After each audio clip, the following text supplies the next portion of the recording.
With the rise of social media influencing, new jobs have emerged, including some unconventional ones. Social media influencers have taken the internet by storm, and some are now leaving their full-time careers to become content creators. Marissa Sarback tonight has the story.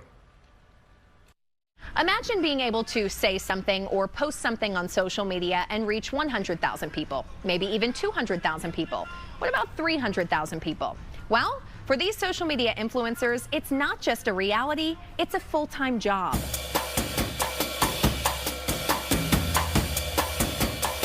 All my friends were like, you always know the best places to eat. You should totally just start a page. And I'm like, you know what? Maybe. But then I started a page. I have 2 pet pigs. And theirs took off, and I'm like, if I can do it for them, I can do it for food. Back in 2019, Chelsea Austin did what many of us do. She took a cute picture of her latte and uploaded it to her Instagram account. Oh gosh, maybe like 30 likes. I think I had like 100 followers, maybe, not even. But the certified foodie kept at it, posting pictures and videos of her meals everywhere she went. Now, she's cultivated a fan base of a few 100,000. For the social media account, Let Them Eat This. Somebody told me, like, you kids all have a problem. You can't get a real job. The job is certainly atypical, but that doesn't make it any less real.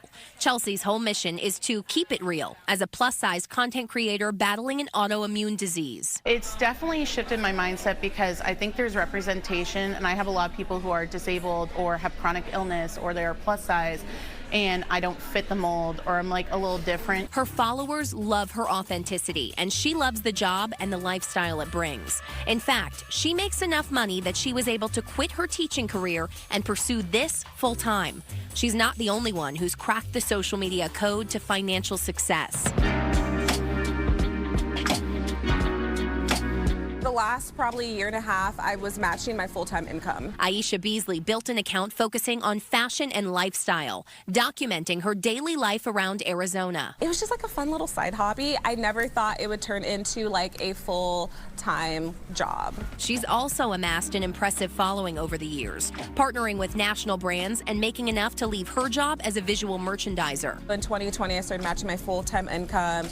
Came into 2021, same thing. In 2022, I was like surpassing my full-time income, and there was months I was making 5 figures off of my social media, and I'm still to this day making over 5 figures a month on my Instagram and my TikTok. And while her page may look like it's all fun nights out with the girls in fashionable outfits, she gets pretty vulnerable. She shared the struggles in her dating life and even opened up about her experience with a sexual assault to her followers. I just kind of felt really compelled to share, and you know, sometimes I'll just have those moments where I just want to be really open with my audience, and I really feel like that just brings like a really, you know, good like connection. I want to be relatable. It turns out being relatable pays off. But in order to make it a business, you need more than just relatability and creativity. You also need to know how to market yourself. It really is hard to monetize if you don't really have that business mindset and that business sense. Because there's people that have hundreds of thousands, millions of followers, but they're not making money off of their social media. Aisha, or as she calls herself, your Arizona BFF, works alone on her account. Some accounts, however, are so huge, they require an entire team. It started as a hobby, and then it now came into a full-time job where we have about 6 employees, and everyone's creating content here for the state. Brothers David and Jesus Vicente are the masterminds behind the famous and largest Instagram account for the state of Arizona, called Welcome to Arizona.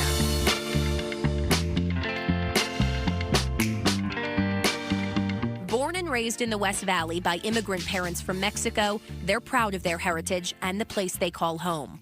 They started the account to show locals and tourists the state through their eyes. We saw a lot of kind of like a negative connotation, you know, being from Arizona. People usually say there's nothing to do here, or oh, I can't wait to turn 18, that way I can leave Arizona and go do something better. We kind of didn't like that at all. I think from a very early age, we're very proud of being from Phoenix, and in a sense, creating the page was like our attempt to rewrite that narrative that Arizona has nothing to offer. It was 2015, and they were in school at ASU. David was studying information systems, and Jesus was studying finance. One day, the light bulb went on. They could monetize the account. Our first ever client was 3D mini golf, and at that time, we only had about 12,000 followers. About 12,000 followers. So we had no idea what to do when they reached out. They were like, "Hey, can you come promote our mini golf place? We can pay you guys." I'm like, what? They can pay us? And the fee was $100. And we were mind blown. Like, our entire world had changed completely. Today, they have almost 1 million followers across TikTok and Instagram.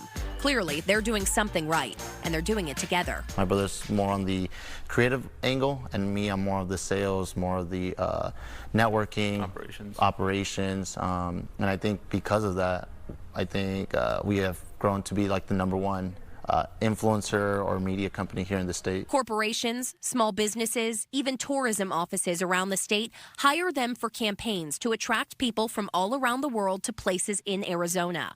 They were even hired by the Super Bowl committee to spread the word about different events happening around the valley. And it's a job that pays. Earlier this year, we were charging on average like $1,500, and we're ending off the year with on average about like $2,500. The Vicente brothers often feature places that can't afford to pay them for free. They're always looking for the next Arizona hidden gem to show off for everyone to enjoy. I think a lot of the times you find a lot of success, and sometimes you kind of get lost in the sauce, how I like to say it. But yeah, I think for us, it's always staying humble and never forgetting where we came from. Marissa Sarbach, Fox 10 News.